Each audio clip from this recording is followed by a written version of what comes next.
Are you a Hawkeye fan living in Story County? Well, if you are, great.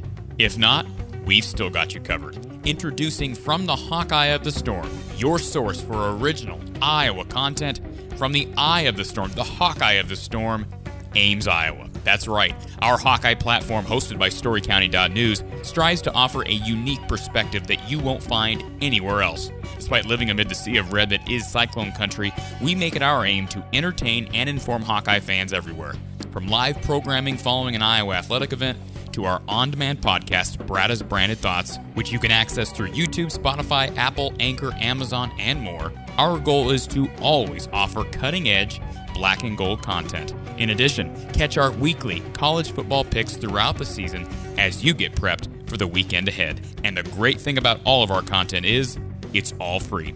Join us regularly here at From the Hawkeye of the Storm, and be sure to subscribe to our sister channel, Iowa Football at the Voice of College Football. That's Iowa Football at the Voice of College Football on YouTube, as we have teamed up with Mark Rogers and former Iowa football assistant coach Don Patterson to bring you live post-game shows after every Iowa football game. Watch, chat, and even call in to let your voice be heard each and every weekend this fall. Want to learn how you can further support us?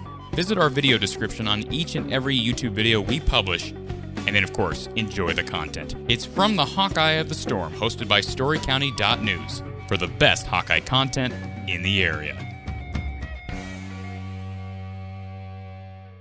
Week 183 of Brada's Branded Thoughts here at From the Hawkeye of the Storm. I'm joined by a familiar face for our listeners who have clamored over to Iowa at the Voice of College Football on YouTube and listened to our postgame with Coach Don Patterson throughout the season. We are pleased to have him on our podcast here this week. And Coach Don, it's been a heck of a ride to get to 10-2 and to be West champions. I know we talked for over 3 hours Saturday night and with our callers, but how does it feel now, a few days removed from Minnesota's win over Wisconsin, to know that Iowa is playing for a Big Ten title on Saturday? Feels pretty good, doesn't it? We were in a very celebratory mood on Saturday night, and rightfully so. I think the players and coaches have a lot to be proud of, and I mentioned Kirk today. I was at practice today, and I told people weeks ago when we had our back-to-back losses, I said, Kirk will react. I promise he will not overreact. We'll correct our mistakes as best we can, and we'll move on, and we'll never lose sight of the fact that it's a long race. And you got to just persevere even when times are tough, because all teams go through that at one time or another. And I think you'd have to say we weathered our tough times pretty well. Absolutely. And for anybody who listened to our postgame, or it wasn't really a postgame, it was kind of a celebration special on Saturday night. We kind of just took the moment to take it all in, and we took a lot of phone calls, a lot of chats. This next 45 minutes or so, Don, this is pure substance. So for anybody who was watching that show and was thinking, where's the breakdown of Iowa, Michigan? Well, here it is. So I first want to start with this, Don. We'll talk about Michigan and how Iowa matches up. And I know you have some analytics that you can share with us. Some, of course, that you're not going to get into until post-game because you've divulged those to Coach Ferentz. But I went back and just crunched a few simple numbers. I didn't do the type of work you do, of course, from an analytical standpoint. But, of course, Iowa, the concern from most fans this week is, how does Iowa match up with the likes of Aiden Hutchinson and that impressive Michigan front? Certainly, Iowa's offense has been underwhelming all year. That's been well documented. There's no hiding that. They averaged 25.7 points per game as a team. That's Iowa in general. But keep in mind, those are skewed because, as you and I both know, that's an indication of how many points are scored as a team, but not how many points your offense scores. Right. The offense, if you just look at the offensive numbers, Don, and I'm talking about direct offensive scores. So that includes if the defense were to turn their opponent over inside their own 5, and the offense punches it in for a 4-yard run, that's technically an offensive score. So I'm taking those into account. But even if you take those into account, Don, if you throw out every defensive or special team score, Iowa's only averaging 21.8 points per game. To me, now you may say that's less. That's right around 4 points less per game. That's significant, which tells me that special teams and defense, we've said it all year, how big those two units have been for Iowa's success. So let's just dive into it. How does Iowa move the ball against this Michigan defense? Well, I think the first thing we have to recognize, and I just finished looking at the game again, I'm talking about Michigan-Ohio State, Corey. I think one reason Michigan won is because Ohio State could not match their physicality. Michigan was the more physical team. That doesn't concern me. It concerns me a little bit because we pride ourselves in our physical play also. I saw Ohio State being victimized up the middle, a lot like we victimize people up the middle as well. So I think we're going to get tested inside, and they're going to get tested inside because I like the way we run the ball inside with our guards and our center, of course, our All-American center. So it's going to be the first thing we have to do is match their physicality. And that'll be a challenge to do that because they're a very physical team. So we need to play our most physical game of the season. And that simply means not getting driven off the ball, holding your ground on offense, and being able to maybe play with a little lower pad level and get a little more movement up front, get a little larger seam for our backs to get through. It means, of course, there's some finesse aspects to it also. It means being able to pass protect. And, of course, one problem when you're pass protecting, you can't afford to get overextended. You have to try to keep your weight back. But the challenge there is a guy like Hutchinson is a big physical guy. So some of the time, of course, he just bull rushes you in those situations. You have no choice but to get your weight down to be able to counter the physical move that he's trying to run right through your body. So it's going to be a challenge for our tackles. I think we're going to have to give them some help from time to time.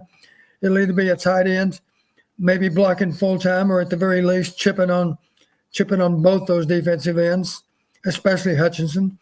And beyond that, the backs are going to have to help out and chip also sometimes on the edge rushers. Another aspect of dealing with that, of course, is avoid third and long. We just need to be efficient on first and second down so that we don't have too many of those third and longs. I did notice, I think they're a little vulnerable to screen passes. I know that Klatt mentioned it. Is his name Klatt? Is that the color guy for the game? Yes. Yep. Yeah, he's very good. The analyst mentioned that Michigan had been victimized throughout the year on some screen passes. And that only makes sense, of course, because they got a pretty ferocious pass rush. So one way to counter that, of course, is to run screens. And for that matter, maybe to run draws. We haven't really run many draw plays this year, but our screen game has been pretty good to us, and I would expect that you're going to see any number of screens out of us on Saturday. But it all starts with just being able to match the physicality. Beyond that, a simple parameter I don't mind sharing with you because it's even knowledgeable maybe to the average fan. Turnover margin, as you know, Corey, is very important in any game. In this league especially, it's important. So just going back and addressing that one parameter that I am willing to talk about, turnover margin this year, the team that won on turnovers, I'm looking at Michigan's 12-game schedule. The team that won on turnovers won 6 out of 7 games. There were 5 ties on turnovers, but of those other 7 games, Michigan won 6. Incidentally, the funny thing of it all, the one team that beat them on turnovers was Ohio State. And Ohio State lost. That's the one exception. So in that regard, every time, think of it this way, every time Michigan has won on turnovers, they've won the game. So it is imperative, and we don't want to be even. And I don't mind sharing this. I mentioned to Kirk, I said, I don't know that +1's going to get it done. You might need to have a goal of being +2 because Ohio State was +1 and still lost. So I think a safer route, if we could pull it off, of course, is to find a way to be +2 on turnovers. At the very least, we need to win on turnovers. Maybe +1's good enough. To be on the safe side, I'd rather have +2. I'll say this, and we spoke with Mark Rogers over at the Iowa channel on Tuesday, and spoke with a Michigan guy that he's got on his show. One of the things that is sort of a narrative this week is a lot of people, and I think this falls right into what Iowa wants. A lot of people are saying Iowa doesn't have a single spot on the field where they match up well with Michigan. I mean, just from the numbers, Michigan takes it in almost every category. And if I was just to look through the stat rankings, if you will, for the Big Ten Conference, I could make that argument, Don. I will say a couple, and we'll see if you agree with me on this, a couple categories, and you may say these are insignificant, but I think if I was going to pull off this shocker, it's going to be by taking advantage of these individual categories and exploiting them. Penalties is one that I've noticed. Of course, Iowa is the least penalized team in the Big Ten as far as yardage. And I believe overall they're the only team in the conference with less than 50 penalties on the season. That's obviously a sign of discipline, Don. Michigan, on the other hand, is also they're top 5, I should say, in not penalizing themselves or committing penalties.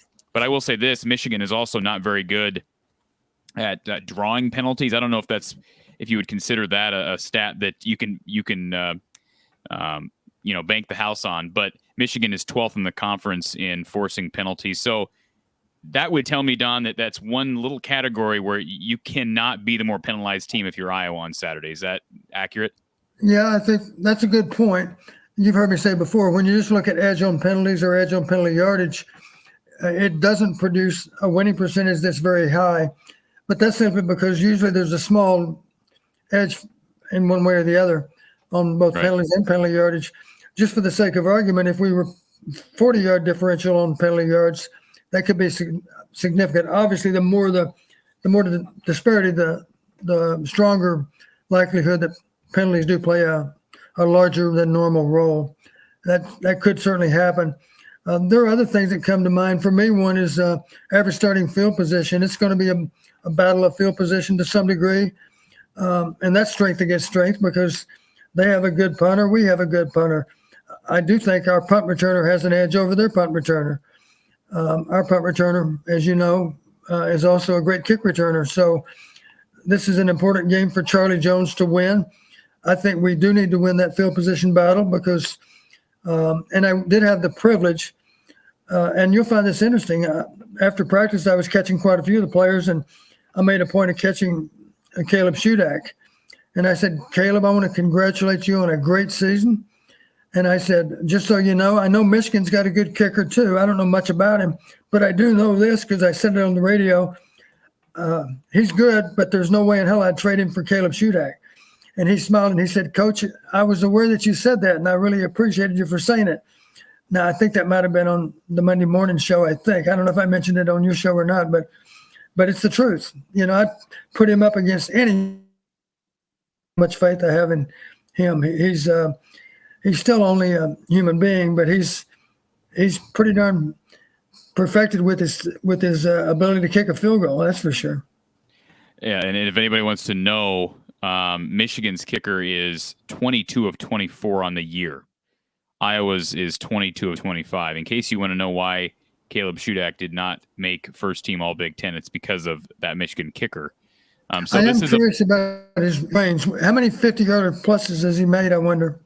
I believe this was what I was told yesterday. I believe he's perfect from over 50, but he hasn't taken more than 1 or 2. I don't know that I have that stat in front of me here. I do not have that stat, but I know he is. I was told that he is perfect from over 50, but he's only kicked a couple. Yeah, I'll see if I can look that up too while we're talking. Yeah, I just don't have that in front of me. And one thing I was going to bring up as far as, again, battles that I think are consequential on Saturday. One that's very, to me, it's going to be important in a game like this where Iowa's going to have to catch a few breaks. Critical downs. Michigan's one of the best teams in the conference on critical downs offensively. Iowa, as you know, Don, is one of the worst. So that's going to be a battle. Now, Iowa's excellent at on stopping teams on critical downs. How does Iowa? I mean, obviously, the formula for a team like Iowa that wants to run the football is to put yourself in a good position on 3rd and 4th and not be playing 3rd and 10, 3rd and 11. So how does Iowa do that? I mean, we've seen the one bugaboo at the run game has been, in my opinion, the outside zone play, which just doesn't seem to work. In a game like this where you're playing against maybe the best defensive end tandem in the league, could this be a game where you don't throw your principles of your running game out the window, but don't you have to look at running outside zone a lot less and just focusing on running up the middle? And we're kind of trending in that direction anyway.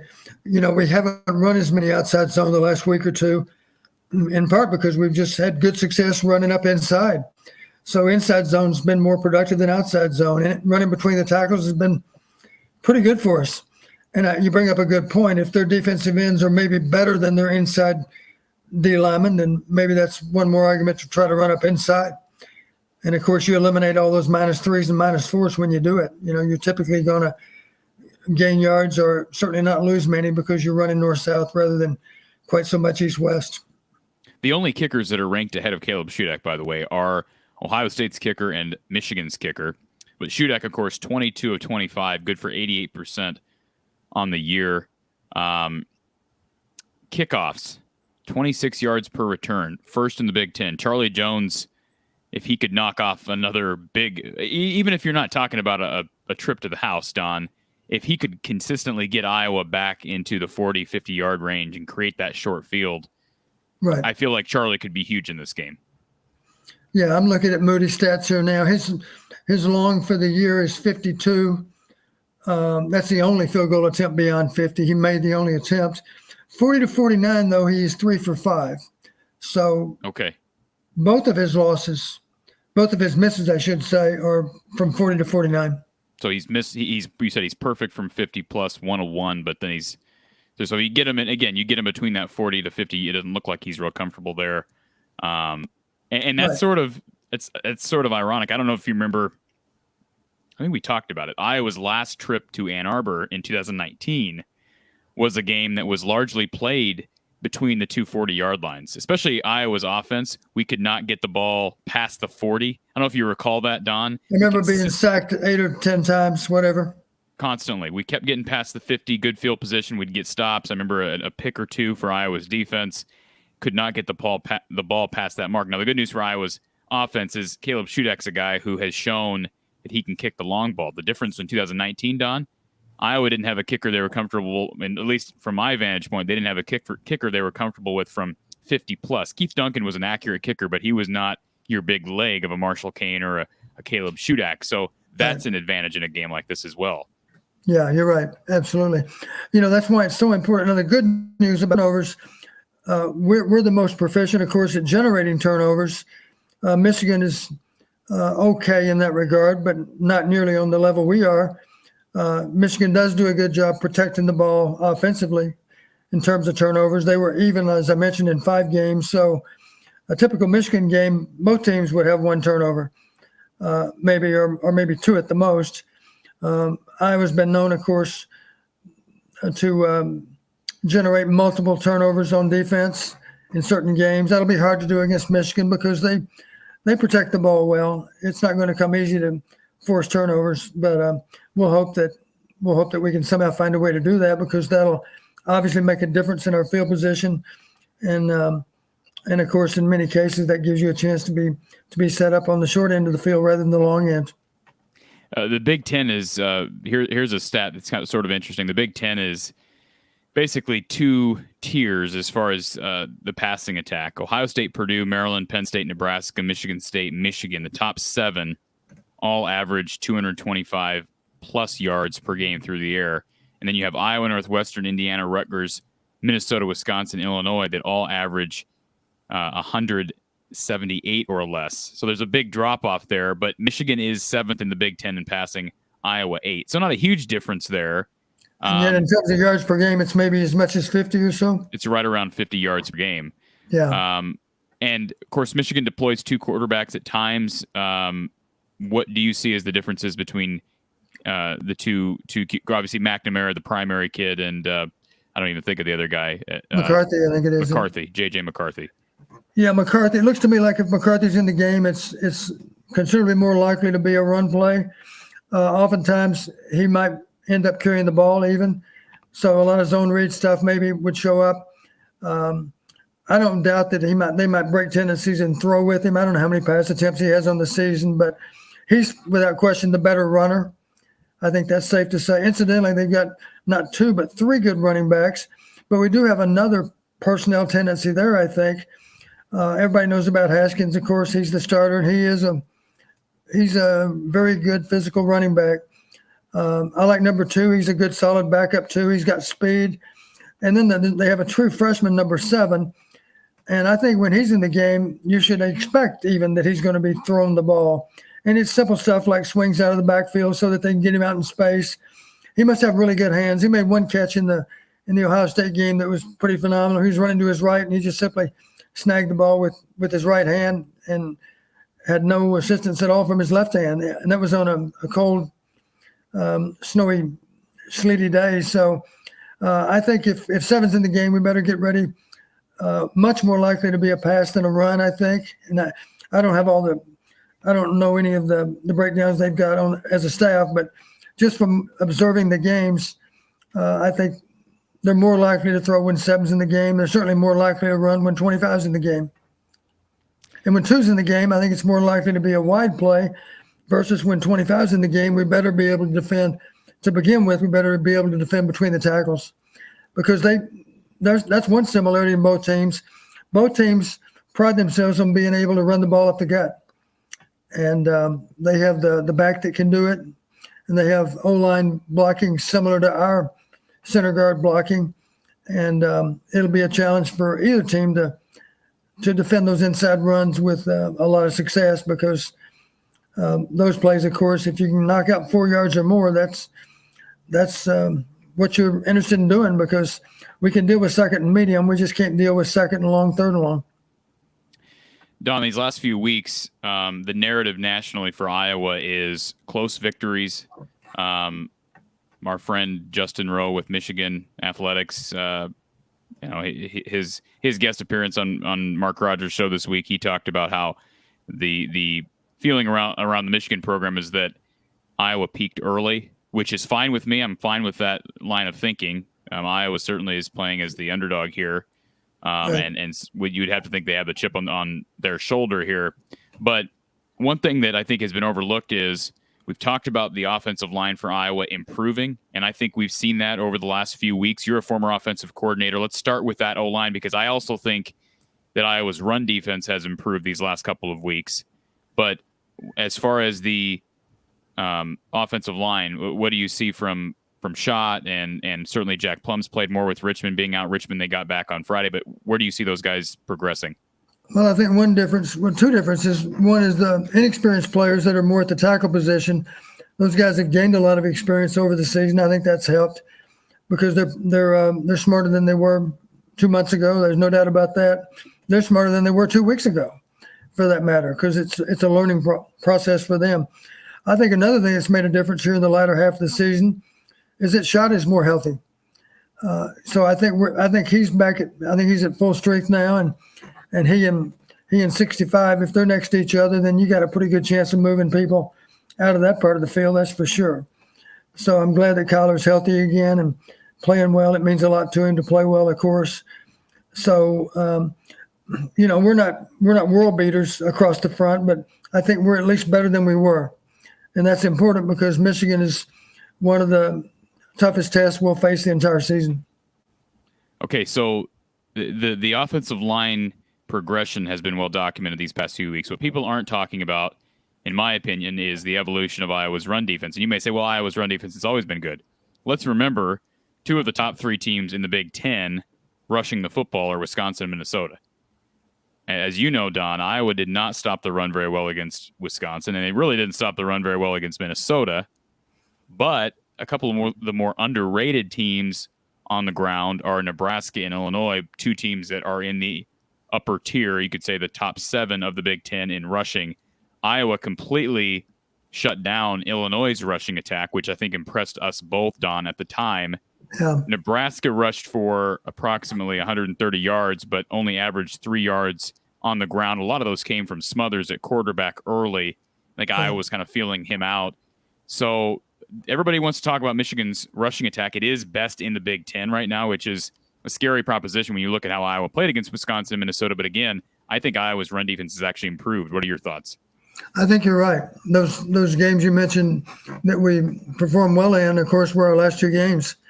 I made the comment after the Illinois game. I said I didn't know that anybody could hold their back to 42 yards, but we did.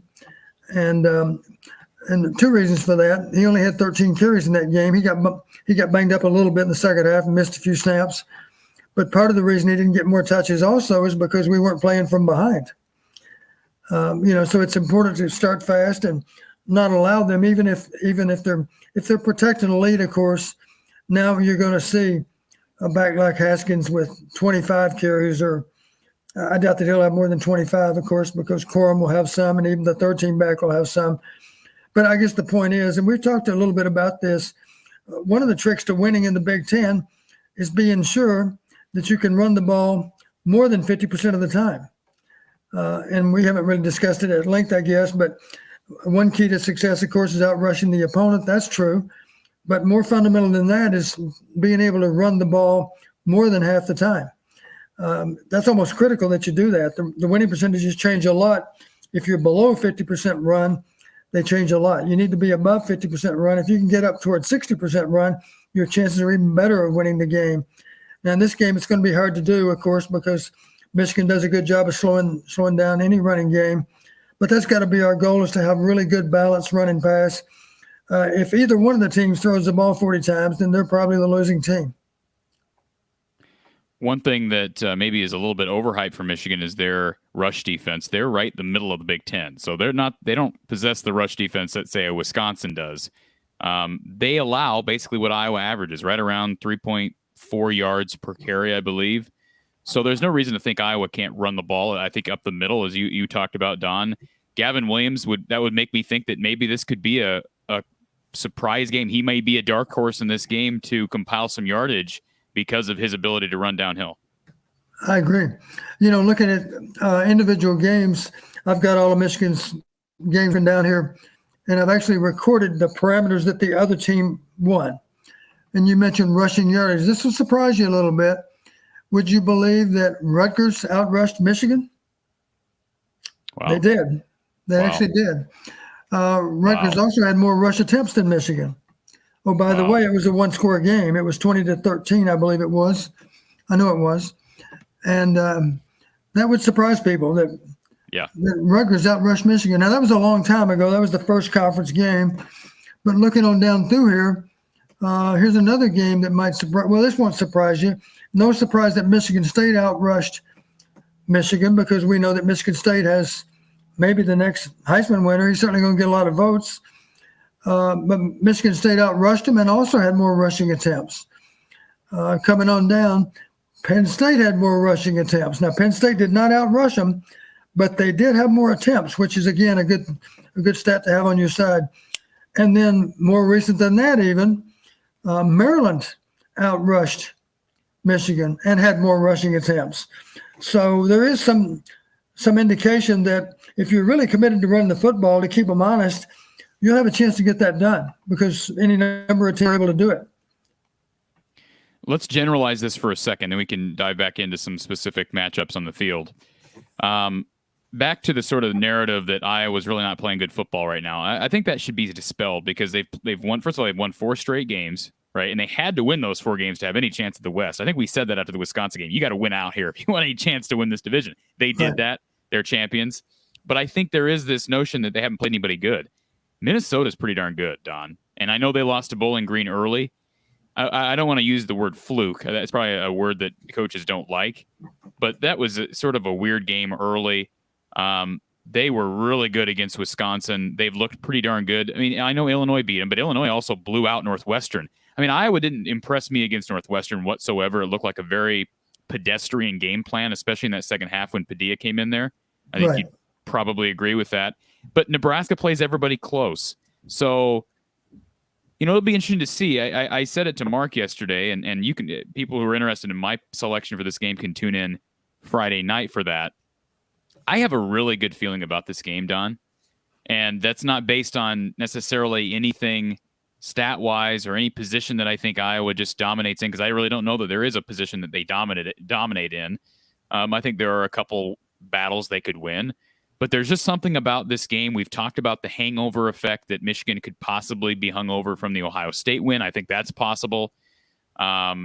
Certainly, you have to wonder about, how much is Kirk using the disrespect card? I mean, is he a guy, Don? I know he's not necessarily a Hayden Fry as far as being a motivator, but is Kirk a guy who that he will put stuff up on the whiteboard, or will use that type of motivation where, hey, we're 10.5-point underdogs. They're disrespecting us. Let's go out and kill somebody. Figuratively speaking, of course.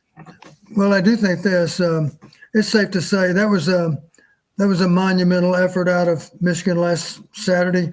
You got to realize a huge level of frustration. How many years in a row had they lost to Ohio State? I'm not sure. It's about a 10. decade, right?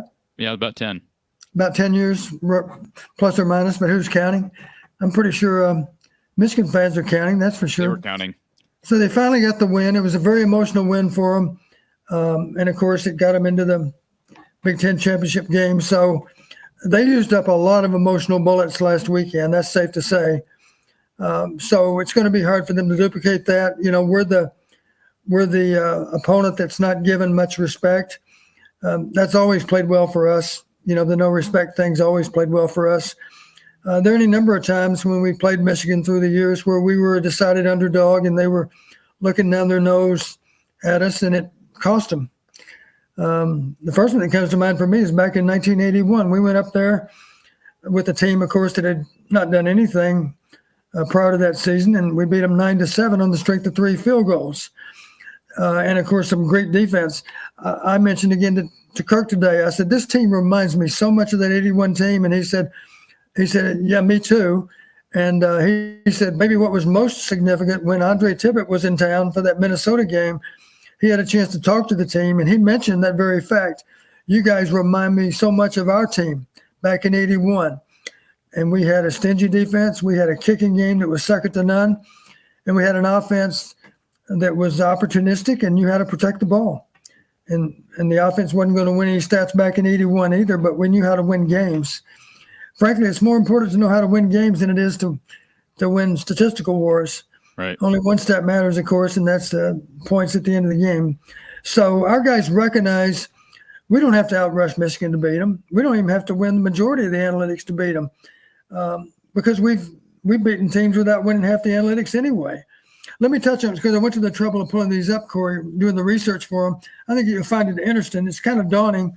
I looked at the 9 conference games, and I looked at the top 15 parameters. And as you know, I routinely go down through the top 15 parameters just to get an idea of which ones mattered the most. And that's true for all conference games. I gave Kirk the report today, the updated report, and I said, Kirk, I'm so excited to give this to you because right here on the top of the page, it says 63 games. 63 Big Ten games have been played. I said, you guys are the 64th game. And it's neat for me to be able to congratulate you on being that 64th game. That's what every team plays for. Anyway, getting back to Michigan's season, 15 parameters per game. So that would be 135 that are available to be won, right? 9 times 15. In those 9 games, Wisconsin, listen to me. Michigan won 99 parameters. So think of it this way. 99 divided by 9, of course, is 11 parameters per game they won out of 15. The opponent did not win 4.0. The opponent won 3.0 because on average there was one tie in there. Yeah, so 99 parameters won by Michigan, 11 per game out of the top 15, not just random 15, the top 15. And the opponents won an average of 3.0. So, and yet, just to give you an example, Michigan State only won 5 and yet won the game. Michigan won 9 in that particular game. So there were 14 out of 15 that were won. I can't remember the tie. I believe the tie, it wasn't turnover margin, but maybe it was. Let me check. What about Nebraska, Don? Because that was a close game people forget Nebraska. I saw somebody comment earlier on social media, Iowa struggled with Nebraska. So did Michigan. Absolutely, they did. Michigan 32, Nebraska 29. The game was in doubt. It wasn't a garbage touchdown late for Nebraska, as I recall. And Michigan that was a mid-October game, so it's not like that was forever ago either. Yeah, Michigan won 10 parameters in that game. Nebraska only won 2. But as I recall, a lot of the parameters were close. You know, maybe they were outrushed by 30, 40 yards. Maybe Michigan had 1 or 2 more first downs, whatever. The 2 parameters, incidentally, that Nebraska won, third quarter scoring, and also average starting field position. I will mention this. I don't mind sharing this with you. One of the things I did after I was done with all this, I went back and asked the question, which teams played them to one-score games? There were 3 of them. Most of our fans couldn't even name those 3 opponents. I'm not sure that you can, Corey, and you know a lot about Michigan's season, but can you name those 3 teams that came within a score? You probably can. Yeah, let's see here. So Nebraska would be one. Right. You told me Rutgers was another. And we're talking only Big Ten, correct? Right. Man, I want to cheat so badly, but Ohio State was 2 scores. Maryland was like 35, 40-point win. I can't imagine that to be the other one's Penn State. Penn State, you're right. It was a 3 or 4-point game. 21-17. Yep, 21-17. Yeah. So the reason I bring it up, I took those 3 teams that you would have to say at all 3 played Michigan tough, right? They've done Absolutely. that. And then I added in Michigan State, of course, because Michigan's one team to beat them. So then my question was, looking at those 4 teams only, are there any parameters that kept showing up in favor of Michigan's opponents? None of them were 4 for 4, but there were parameters that showed up 3 out of 4 games. There were 3 of them to be exact, and I don't mind sharing this with you because I don't think it's going to be any great help for Michigan. Are you sure, Don? I've got some stuff that's better than this even that I'm not going to share with you. But I don't mind sharing this. Looking at those 4 teams that either beat them or played them tough, there were 3 different parameters that showed up in 3 out of those 4 games. So there was a pattern of winning these parameters. Those 3 parameters were rushing attempts, third quarter scoring, and also fourth quarter scoring. So the message there is, if you're going to beat them, you're going to have to at least be competitive in the third and fourth quarters. In truth, you better beat them in the third and fourth quarters because you may be playing from behind. So let me just clarify something, Don. For anybody that's not familiar with these analytics, second quarter scoring has been the most important quarter in recent time for Big Ten teams. Has that held true throughout this season? No, it has not. There's been a change. And we can talk about it at some point since the season's basically done. First quarter scoring is more important now. Which it never really made sense that second quarter scoring would be the number one indicator, at least to me. And so first quarter. We had that discussion. Kirk even asked. Kirk said, "I'm surprised." This is a couple of 3 years ago. He said, "Why do you think second quarter scoring is more important?" And I said, "All I can think of is that in the first quarter, oftentimes you're kind of feeling each other out, and maybe one team has a new significant wrinkle to their game plan that catches the other team off guard, and maybe after one quarter." The underdog is actually up on the opposition. But in the second quarter, between the first and second quarter, sometime in there, the other team's defensive coordinator or offensive coordinator, whatever the case might be, they basically solve the problem that was presented to them there in the first quarter. And in the second quarter, the team that makes the best adjustments from the start of the game, of course, has a better chance to win that second quarter. So I think that's why historically the second quarter has been more important. This year, I think the change this year, you've got several teams that all try to play the same way and had pretty good success doing it. And that was simply starting off fast and being really committed to shortening the game a lot. And the teams that come to mind, of course, are Wisconsin, Illinois, Minnesota, those 3 teams in particular, all of which, of course, had pretty successful seasons in one form or another. Another team that would fall into that category, of course, would be Iowa. Another team would be Michigan. Michigan likes to protect leads too. Who doesn't? We all like to protect leads. Especially when you run the ball like they do. Yeah, absolutely. So it is important to get off to a good start. That's true. Don, let me add this in here real quick. For anybody that doesn't believe second half scoring is important to be able to hang with, maybe one of the more important stats, to be able to hang with this team, with this Michigan team. Let me break this down even more, and I just looked this up when you were talking about it, Don. The Nebraska game, which again was 32-29 Michigan, Nebraska outscored Michigan 22-6 in the third quarter. 22 points from Nebraska in that third quarter. Michigan State outscored Michigan 15-3 in the fourth quarter. All right. And even Rutgers outscored Michigan 10-0 in the second half of that game, which is incredible. I know that was early. I believe that was their first Big Ten game of the season. Then what's the third one? Penn State. Penn State outscored Michigan 11-7 in the fourth. So the common variable, I mean, overall, obviously they're outscoring Michigan in the 2 quarters combined. But there's typically in those games that have either been close or the one loss for Michigan, there's been a quarter where they get pounded on the scoreboard. And so does Iowa have, I know that Nebraska game, for instance, 2 of those scores for Nebraska in that 22-6 quarter in the third quarter were 40-plus yard explosive pass plays. Does Iowa have, you think Iowa can pull that off? Are explosive plays, have those shown up in your analytics for Michigan? Well, that's the mystery, of course, that we won't solve until Saturday night. I'd made the comment on the Monday morning radio show. I said, you've always heard me talk about game planning and how important it is. I said, here's the reality. If you're trying to solve a defense like Michigan, it's kind of painstaking to have to do it, but it's the right way to do it. You look through all the formation possibilities that present themselves to you, and I'm saying that because you're looking at all this video, and you're simply looking for, there might only be one particular formation where you feel they're vulnerable with how they're playing.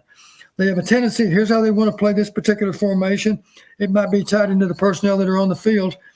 But just to give you a simple example, this is a very simple example, does not necessarily apply to Michigan because I don't know their formation tendencies like our staff does. I don't have sorry about that. I don't have access to all the cut-ups that our coaches do. But my point is, if you really think of it this way, Corey, you got to look under a lot of rocks to find an answer. And so you take every formation, and one of the simple things you do is you analyze, is there any particular formation where you feel like they're unsound with how they're playing? And if they are unsound with how they're playing, let's discuss how we're going to be able to take advantage of it. And it might even be more specific than formation. Maybe it's formation that's also tied into a specific down and distance. The most obvious probably being critical downs, third and fourth downs. So maybe on first down against this particular formation, they're in base defense, but maybe in third and short, they're willing to compromise that base defense. And that's fine. If you hope that nobody's taking advantage of it, because you see on film, here's a place where we can take advantage. And so in that regard, because you've looked long and hard for those situations, when that one time in the game it comes up, you're able to take advantage of it. I'll give you an example from the Nebraska game. The first time we were in short yardage on our first possession, you recall what we did on 3rd and 1. We threw play action to our tight end for a gain of 30. Remember that? Lachey. No. Was it Laporta? It was Laporta. Okay. It was Laporta, but it was a play action pass on 3rd and 1, and we hit on it. And that only took us to the goal line. Incidentally, today after practice, I did tell Laporta, the first thing I said to Sam, I said, Sam, for the record, that absolutely was a touchdown catch. And he smiled and he said, I know, Coach. And I said, well, just so you know, when I was grading it, I gave Alex a minus on that play because if he'd thrown you a better ball, there wouldn't have been any debate about it because you would have simply caught it and flipped it over to the official after you caught it and then had a celebration. But he threw a difficult catch for you. You still made the catch, but in the process, of course, you didn't have the ball possessed very long before you hit the ground. And, of course, it's still a mystery to me as to how they overturned that, but that's another discussion, I guess, that we might or might not need to have. I heard somebody make a comparison earlier this week between Aiden Hutchinson and George Karlaftis. If I were just to say that, if I were to say Aiden Hutchinson equals George Karlaftis, is there truth behind that? And if so, that should worry Iowa fans, right? Because George Karlaftis caused Iowa all kinds of problems in that Purdue game. I'm not saying this just because we're playing Michigan, but if you force me to pick between one and the other, I would favor Hutchinson. Really? Okay. Yeah, and that's not taking anything away from Karlaftis. Karlaftis might be drafted higher than Hutchinson. I don't know. Absolutely. They're both gonna play on Sunday. I'm sure of that. From my vantage point, Aiden Hutchinson might be a more versatile player. You compare him to a guy like George Karlaftis. I've seen Aiden pulled out in space, and he's not bad out in space. To me, he's just more versatile than maybe Karlaftis. I know one thing that bothers me. He's got a greater wingspan. You remember a key play late in the game. I give the quarterback from Ohio State a lot of credit. He somehow lofted the ball over Hutchinson, and it took great touch to do it, but he got it over him barely, just by an inch or two. And it ended up, I believe, as a touchdown on that very play, I think, or at least it set up a touchdown. A simple swing pass, but he had to really, really elevate the ball to get it over an outstretched Hutchinson. I like Hutchinson because he plays with great effort. I think Karlaftis does too. Really 6 of one, half dozen of the other. They're both great players. All right, a couple things, and I do want to touch on the defense. But before I do that, here's another stat that I think Iowa has an advantage in. If there is, I mean, it's a slight advantage potentially here, but Iowa's number 1 in the Big Ten in opponent punt returns. So in other words, their opponents only average 1.1 yards per punt return. Of course, give credit to Torrey Taylor and Iowa's special teams unit as a whole. And that kind of brings me into the defense. One of the nicer developments, and I think this could be one of the more underrated developments if it holds true on Saturday, and that is what Kirk said yesterday at his weekly press conference, and that is that Terry Roberts looks like he may be back. Don, I don't want to put you on the spot, but you were at practice today. Was Terry practicing? Did you notice? I did not notice. If he comes back, this is just what I think. I think that changes Iowa's. I think that changes Iowa's outlook in this game. I'm not saying it's a 10-point difference, but I'm just saying a couple of reasons. A, he is, I think, by far, and Iowa's got a lot of them, he is their best special teams guy in general. If you're just talking about a guy who's doing the dirty work, he seems to come up with big plays. I think back to the Iowa State game in 2019, play that he really made along with Young, a wide receiver. And then you look at a game like Northwestern last year. Of course, Iowa lost that game, but Terry Roberts makes a big fumble recovery on an Iowa punt to get them the ball and, of course, help build that 17-0 lead. But my point is, he's not just going to be on the defensive end of things. He's going to be a big part of this game if he's healthy. And here's what I also think. I think we have talked about this, but Minnesota, and I know Wisconsin and Michigan are not built the same. Michigan's got a better downfield passing attack than Wisconsin. I don't think that's any debate. And it starts with the quarterback position. I understand that. But one thing Iowa has not been willing to do against the likes of Wisconsin, and you could argue Minnesota, but I think more so Wisconsin. Maybe you'll tell me wrong, Don. But sometimes Iowa's not willing to sell out enough against the run. Whereas you look at what Minnesota did against Wisconsin this past week. They shut down Wisconsin's running attack. When's the last time you said Iowa has shut down a Wisconsin running attack? It does not happen. Right. And to do that, you have to say, okay, we're willing to put our cornerbacks on an island. And what I saw in that Minnesota-Wisconsin game, and I am coming roundabout to Michigan, what I saw in that Minnesota-Wisconsin game was PJ Fleck saying, look, we're going to sell out. We're going to stop. We're not going to let Braylon Allen just run for 200 yards on us. We're going to force Mertz to throw the ball downfield, which he did. But he also said, look, I don't think Mertz is that good. If he's going to throw the ball downfield, we'll take our chances. And if our corners get beat, we'll take a pass interference. We'll take the 15 yards, and we'll live to see another set of downs. And I could be wrong on that, Don, but it worked well. And eventually Mertz, he doesn't have that many darts down the field. Now, I don't know if that's different with McCarthy and McNamara. Certainly McNamara is more the guy who's going to be throwing those deep shots. But do you see Phil Parker willing to sell out against the best run offense in the Big Ten, sell out against that run? I think Terry Roberts being back there as opposed to Jamari Harris would help Phil to have the confidence that we can handle the back end if we do that. Maybe so. That's not Phil's nature. Right. He would certainly like to think that we don't have to do that because, at that point, obviously you're vulnerable to a big play. I am concerned about one receiver in particular. Number one has a lot of speed. I believe he's the guy. I know he is. He's the guy that really came into his own in the Michigan State game, because he's from East Lansing, as I recall, playing for Michigan. I think he's a freshman, number one, whatever his name is. Can't recall. Looking him up here. but I would worry about Andrel Anthony. Yeah, we better respect his speed because I think he's got a little extra juice in terms of the deep ball. He's got good speed. Well, he averages 21 yards per catch. Yeah. So let's be alert for him. Some of the other guys maybe can't take the top off defense quite as easily as he can. It's not our nature to play that way. The way we'd prefer to play, of course, is to not be overloaded to stop the run. And I say that even if we're not in an 8-man front, obviously Kerner doesn't make all those tackles if he's not recognizing run and getting downhill in a hurry to play run, even though he is a free safety. So even in our base defense, even if he's in half coverage, he's maybe 12 yards off the ball. And of course, he's got keys that he looks for to indicate early indicators that it's run. Maybe it's one particular lineman that shows run even in his stance versus pass.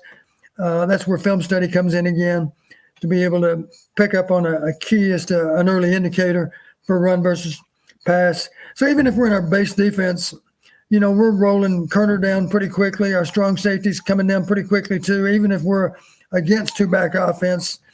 And of course, I don't know how much they play a two-back offense. They certainly play some, but not a lot. They're in a lot of one-back, as you know. You'll see 3 wideouts out there a lot, and a tight end, and of course, Haskins in the backfield. But as far as just selling out to defend the run, we're going to think long and hard about doing that. That's not our nature. I understand where you're coming from. Don't we have to think? You've always heard me say you got to make them beat you left-handed. Well, it's safe to say if they're running the ball down our throat, we better take our chances by loading the box.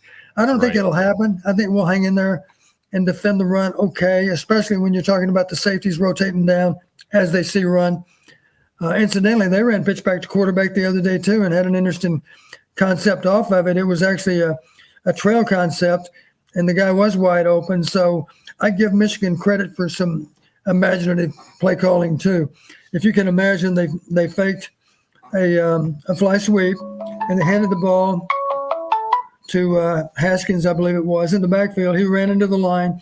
He pitched the ball back, and from that point, it wasn't a throw over the top of the defense. It was a wheel route to the fly sweep man, and he was wide open because the outside receiver, of course, had driven the corner deep, and he threw the ball into the hole. We always talk about throwing the ball into the hole. In the hole of a zone defense, we're talking about a 3-deep zone defense. That hole would typically be about 18 yards deep. But it can be a really productive play because if you hit the guy on the dead run, of course, he may run for 30 or 40 because, let's face it, that poor corner's downfield defending that deep route. And the next man down, of course, the flat defender is somewhere underneath. He's caught underneath that wheel route because the pitch back to the quarterback, of course, he saw run, which means he's not in any position to defend the depth of that wheel route. So that's why it was wide open. It was a really well-conceived play. Maybe we'll turn around and use that same play against them this week. That's a good thought. I will say, Don, the cornerbacks that Iowa deploys, between the 4 guys who have seen significant time at corner this year, and I'm talking, of course, Hankins, Moss, Roberts, and Harris. Harris has gotten beat deep. Moss has gotten beat deep. Even Hankins has gotten beat deep. The one guy who's not gotten beat deep now is Roberts, but I acknowledge that I think Roberts has probably had the least amount of snaps of all 4 of those guys. But that is true. Now, we've known Moss has had, at times, moments where he's gotten beat on double cuts deep. But I think you understand where I'm coming from on that, Don. I just feel like perhaps if it's Moss and Harris, I understand Phil Parker not wanting to lead those guys out there by themselves, but I would like to think Moss, he was just voted, I know that doesn't mean anything, but he was just voted Defensive Back of the Year yesterday, Don. Those guys casting their ballots never played football, though, in most cases. That's true. You're right. I like Riley, and I think, I'm not saying he's the perfect corner, but if you have Riley and Terry Roberts, those might be your 2 best corners. I mean, I think you like Hankins. You probably think Hankins is one of Iowa's 2 best corners. I think Riley's goal for Saturday, talking about personal goal, is to not be suckered on any double cut. He's got to be smart. He's got to recognize, he's got to anticipate that they're going to try to beat him with the double cut. They'd be crazy not to because he's been beaten a few times. So his first priority on Saturday is don't get beat over the top. I don't think he'll be beat over the top with the go route. He might be, because number one versus Riley Moss, Riley better respect his speed and give him proper cushion. Because if he goes deep, at some point, that guy's going to run by him. Hopefully that point would be more than 50 yards downfield, and the quarterback would run out of time or run out of arm to be able to get it that far. So that's his priorities. Don't get beat deep. And be your usual aggressive self, as long as you for sure recognize pass. Recognize underneath pass, I should say. If you're confident the ball's coming out, in other words, it's a long arm motion rather than a short arm motion. You know what I mean by a short arm motion? It's a pump fake, but it's not the long arm motion that a quarterback has when he's throwing the ball. It's a slight difference, but a good corner recognizes that difference. And then addressing Terry Roberts, one of the things I like about Terry, he's got a long frame. And even if you've got him beaten by half a step, he's long enough where he might still be able to knock the ball down, because maybe your wingspan is not what his is, and you're not as tall either. So if you're going to beat him over the top, you need more than just a yard to do it. You need 2 or 3 yards maybe to clear him, because he's a tall fence post, if you will. Whereas refer to those defenders as fence post, because that's an old West Texas term, I guess. You think of linebackers as fence post players, because they're underneath those in routes. But in a way, any corner that's defending a deep ball, if he's underneath the receiver trying to defend a deep ball, effectively he's still another fence post, right? It's a fence post that's nearby to the receiver. Hope that makes sense. Absolutely. And I just a couple more questions, Don. We appreciate the time that you've given us here. The first question being, how much 21 personnel do we see from Iowa on Saturday? I'm assuming we're going to see a lot, but I asked that question because that also brings up if Alex Padilla is in the game, which I think both of us believe that Kirk will not be too hesitant to make that switch if things aren't going the way he expects or wants. But how much 21 personnel do we see in this game from Iowa? And again, with 21 personnel, I guess I should ask this question as well. I liked what I saw from Monty Pottebaum. I've liked him all year long. That run against Nebraska was impressive. Why not mix up a fullback run earlier in a set of downs? He's proven he can run. I think wouldn't that be sort of a safe play, but yet one that would catch Michigan off guard, to run him on 2nd and 8? Well, a good example, you mentioned Pottebaum last week, that play you're talking about. Just realized it was a short yardage play, as I recall.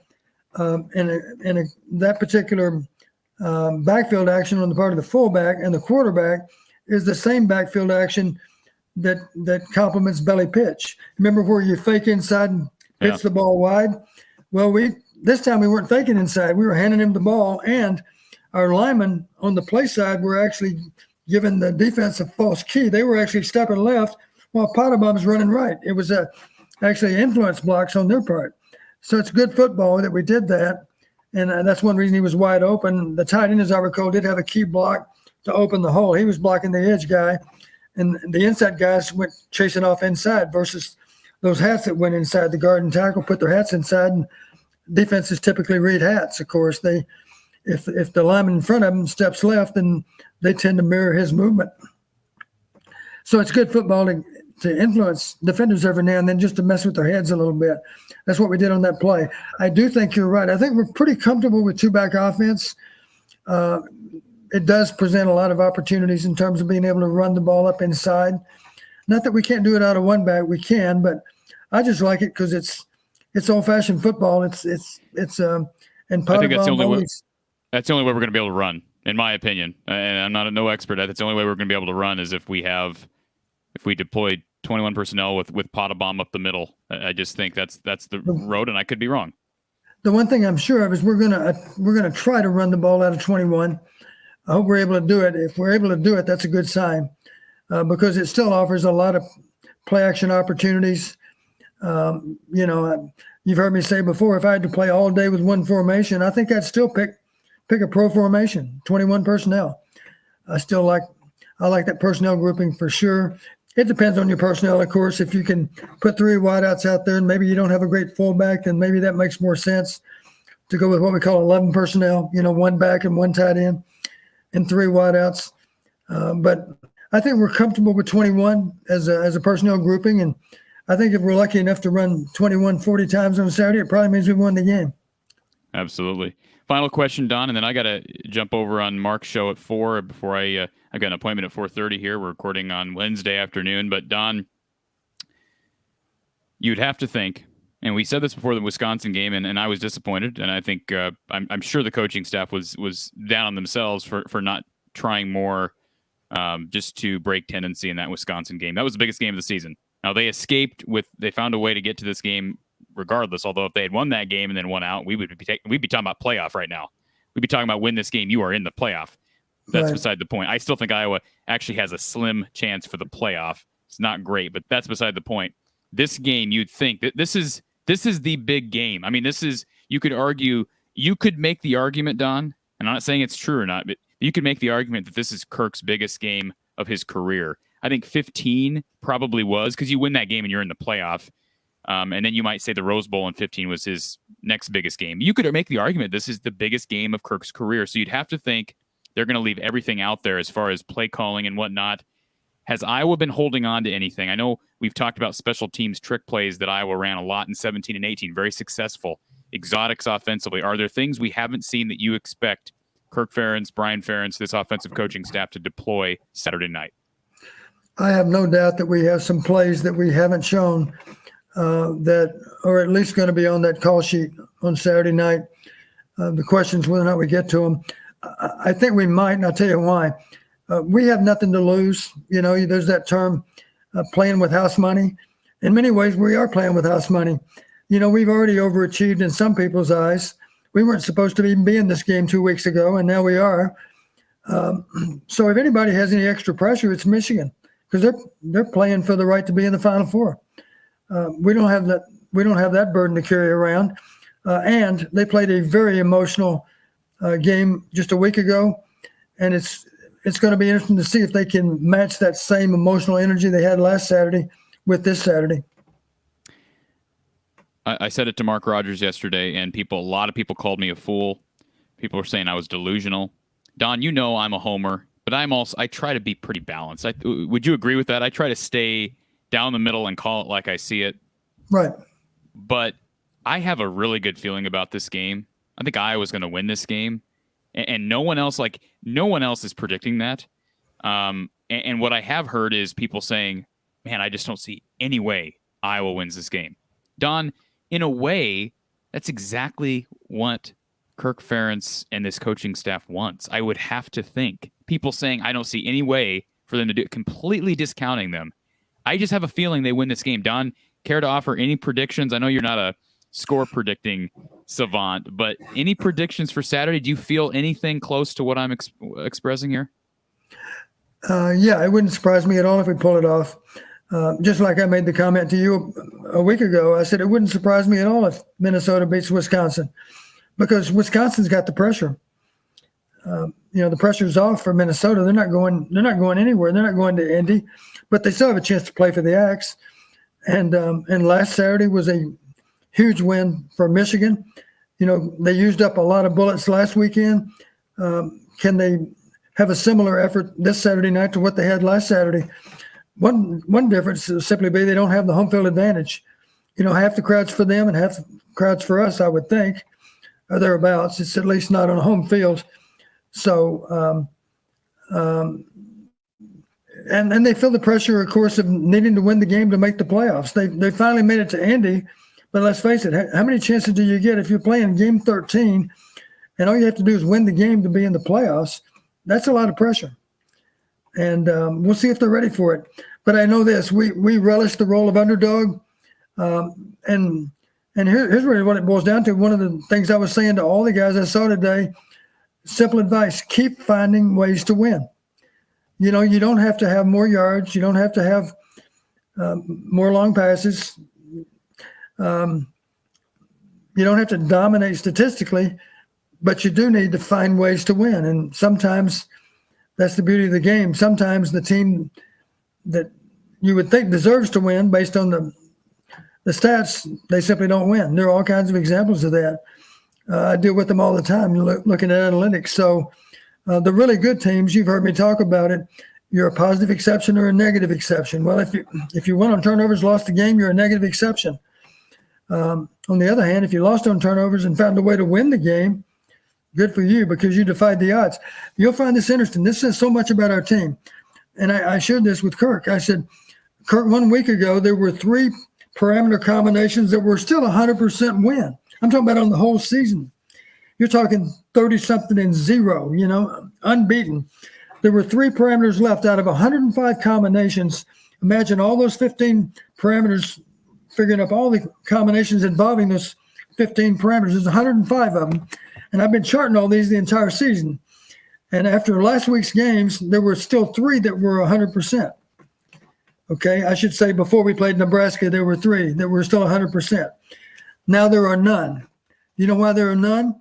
Because we defied the odds and beat Nebraska, even though they won those parameter combinations. Think about that. Wow. 3 of them. Incidentally, Nebraska won 8 parameters. We won 6. So what you're telling me, Don, is if any team in the Big Ten is going to overcome every odd, it's going to be Iowa. I think so. Simple reason, it's hard to measure character. We have great character. I don't doubt for a second that Michigan has a lot of great character on their team too, but I would still give us the edge on character because our coaches place a huge priority on character. If you're going to beat Iowa, you're going to have to kill them to do it. That's how seriously we take our game. Well, Don, it's been a privilege having you on this podcast, this show this week. Where are your seats for the game on Saturday? I don't know, but I do know I'm going to be surrounded by Iowa fans, and that's really all I care about. Well, make it loud. We're going to be loud here in Iowa, and should be a raucous environment as it was in 2015. Again, thank you for jumping on with us. And, of course, for anybody that doesn't know, we'll be on. Don will check in with us, Iowa postgame at the Voice of College Football after the game, and then we'll be on for a special edition of Iowa Live Sunday night at 7, hopefully talking about an Iowa win, and we'll know where Iowa's playing in the postseason. So we'll talk about all that. A win in Pasadena, right? At the very least. I think it would at the very least. At the very least, I think we're going to the Rose Bowl. You win on Saturday. So Don, 7:00 for anybody that doesn't know already. And if you don't know already, where have you been? Iowa versus Michigan, Big Ten championship game Saturday, 7 p.m. Central Time. It'll be televised on Fox, of course, Lucas Oil Stadium in Indy. Thanks, Don. We'll talk to you on Saturday. Corey, here's a 3-word rally cry for this game. Find a way, meaning find a way to win. We're pretty good at that. Let's see us do it one more time. One more time, and again, perhaps the biggest win of Kirk Ferentz's career. Thank you for joining us for week 183 of Brada's Branded Thoughts here from the Hawkeye of the Storm. Big Ten title game coming up Saturday night at 7. We'll talk to you soon.